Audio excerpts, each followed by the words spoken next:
Now we want to welcome the gentleman from Bearex. We have CEO Tom Jurasek and COO Andrew Gissal. Good morning, guys.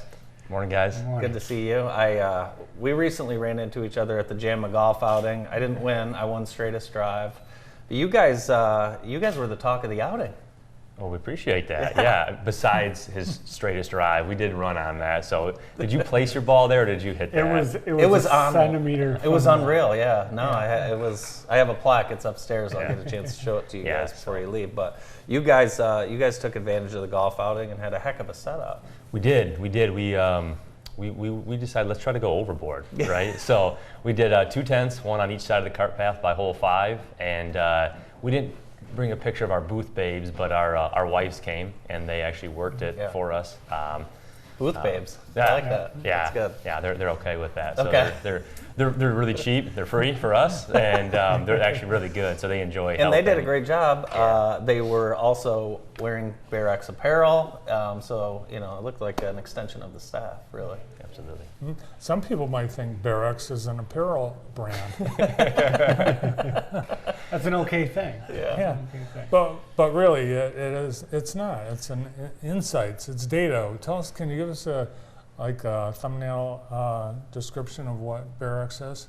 Yeah, absolutely. So what we do is we help manufacturers mainly with their data strategy. So what we do is we find that most companies are sitting on a gold mine of information, but that information they don't know how to utilize it appropriately or effectively. So what we do is we go in and we will connect to their different data sources, pull that data together, and then by doing that, we are able to give them information that they need in order to make better decisions. And one of the reasons why we were at the JAMA golf outing was we were releasing, actually today is the release of it, we partnered with JAMA on a manufacturing comparative. I think, Tom, you want to talk a little bit about the comparative itself?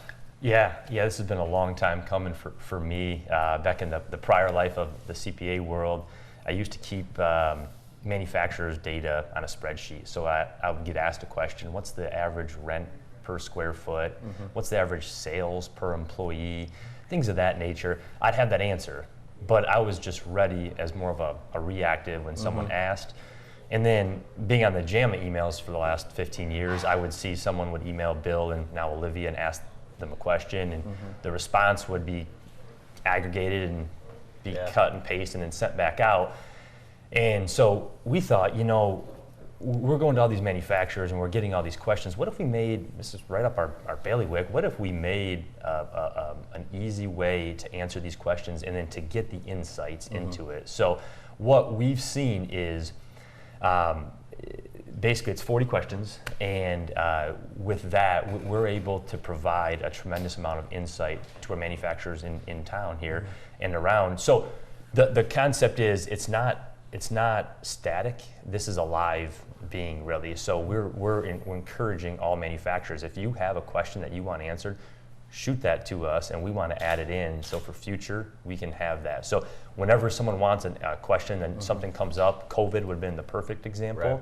They can say, hey, are you doing the PPP, the ERC, how are you handling things? We can get those questions added, our manufacturers can answer it, and then they can get that information. You guys are really partners with the organizations you work with. That's you spend a lot of time, a lot of discussion, and it seems like partnerships are key for you guys. I know you're partnering with JAMA, and you also have another partnership with the MEDC that's allowing certain people to possibly take advantage of grant money.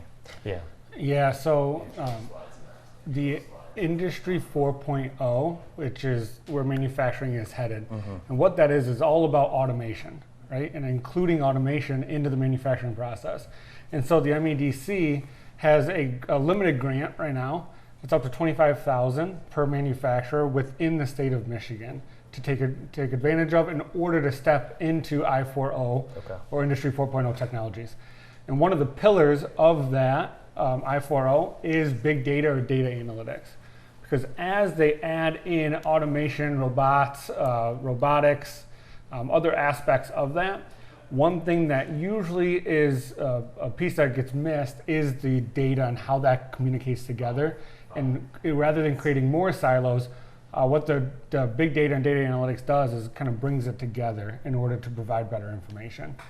And so we've been working with manufacturers locally on stepping into I4O technology, specifically around data analytics, but utilizing the MEDC grant to get up to $25,000 in order to do that. Now we talk a lot about manufacturers, obviously, but it's not just manufacturers. You guys work with JTV, but I think from kind of our perspective, allowing you to see what's going on within your company at kind of a moment's notice, right? Without having to do some of that digging and research and all those pain points that can really take up your day.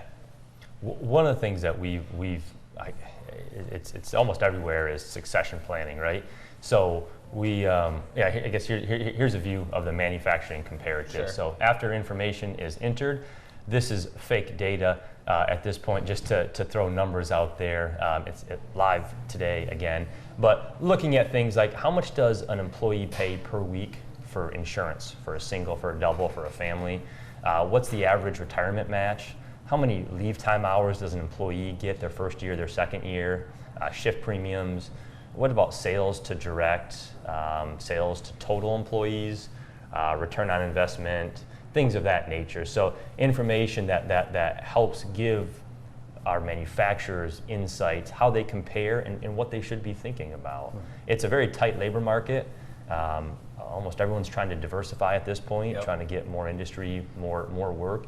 So some of the things that they can look at, this is a tool in the tool chest. There is no magic pill that we've found, but having the right tools we find to be very important. How have you guys found that companies' employees have responded to some of the new systems they're using with Bearex?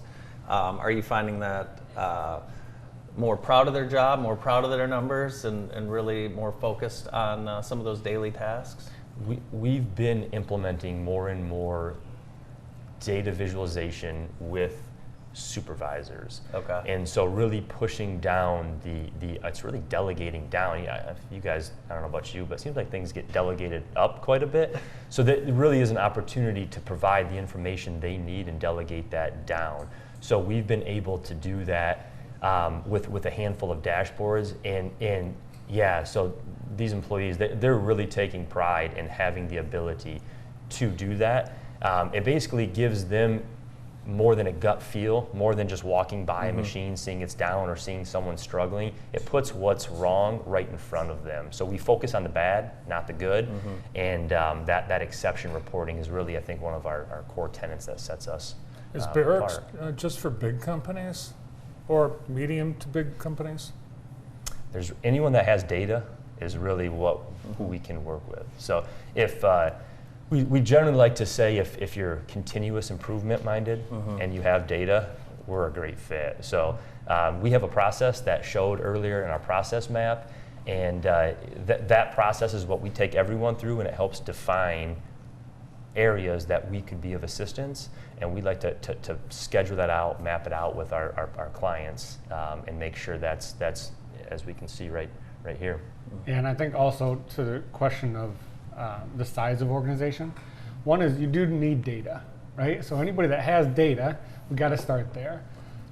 But we typically find ourselves working with smaller to mid-sized companies, purely from the same standpoint of they gain a lot of value from the data. However, they're not large enough to need a team of 3 or 4 data analysts on staff. So we position ourselves as the outsourced data insights team in order to provide that and help them with that.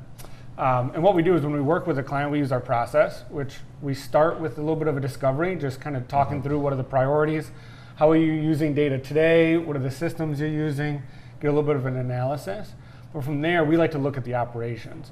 So if it's a manufacturer we're talking about, we go to the production morning meeting. It's a great place to start. You can see how all the different departments are coming together. How do they use information? What systems do they use? If it's a broadcast company, if it's an insurance company, it may look a little different, but we look at the operations to begin with. And from there, we are then able to kind of build what we call the data strategy, which is just prioritizing which things we're going to tackle first, and then move into more of a insights team where we can kind of work with the leadership team in order to continually add more insight and more value. You guys are, from my experience, you guys are great to work with, easy to explain everything, and we certainly appreciate it. It's been great to work with you guys. Now, are you hiring? I know that, I know you're growing. Any open positions? We do. We posted that last week. Yeah, last week we have a couple technical positions open. We'd love people from Jackson. We have our foothold in Jackson, is where we spend most of our time. So we're looking for a technical lead position, which you can find on our LinkedIn. All the information on that. That's a little bit more of a mid-level position, and then we also have a couple entry-level technical support roles available as well. Awesome. Well, congratulations on the success that you're having, and a fairly new company. It's just not even a year old, right? That's right, January 1st. Amazing. Wow. Bearex CEO Tom Jurasek and COO Andrew Gissal. Thanks for coming in, guys. Thank you. Thank you. We talk with a Jackson